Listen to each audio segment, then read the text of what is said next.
في فقرتنا اليوم راح أتكلم عن ممارسة الرياضة أو حتى بعض الألعاب الترويحية اللي يمارسونها الكبار والصغار، خصوصا في هذه الأجواء الجميلة لما يكون الجو بارد أو حتى في فصل الشتاء. يمكن في فصل الشتاء تزيد سالفة المخيمات وأيضا الكشتات، وممكن إنه يصير في ركوب الخيل كنوع من أنواع الترويح والوناسة حق الصغار والكبار، وأيضا ركوب مثلا الدراجات الهوائية أو أيضا حتى الدراجات الناريه او حتى البقي، وممكن حتى يصير في لعب كره طائره في المخيمات. كل هذه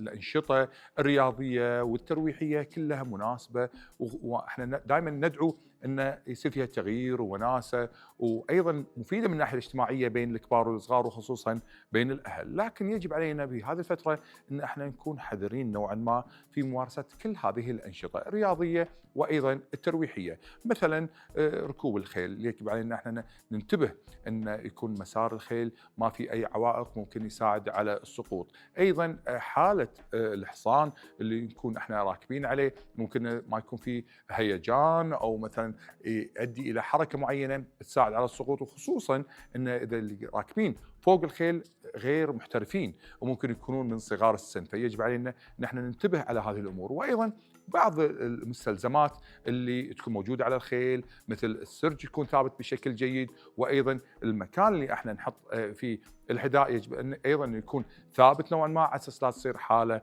من حالات السقوط، لان عاده السقوط من على الخيل ممكن في اغلب الحالات تكون خطيره. وايضا ممارسه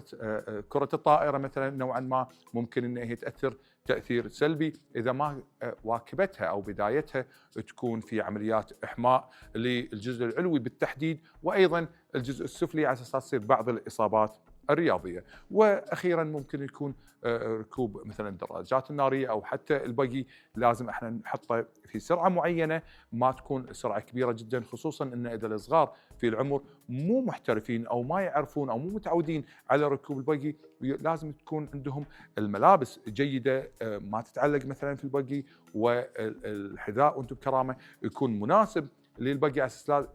تدخل الريل مثلا في اماكن ممكن تسبب لهم قطع او ممكن تصير خطره بالنسبه لهم. عشان كذي ان الترويح والوناسه في هذا الوقت مهم جدا، لكن الاهم من هذا كله هي سلامتكم.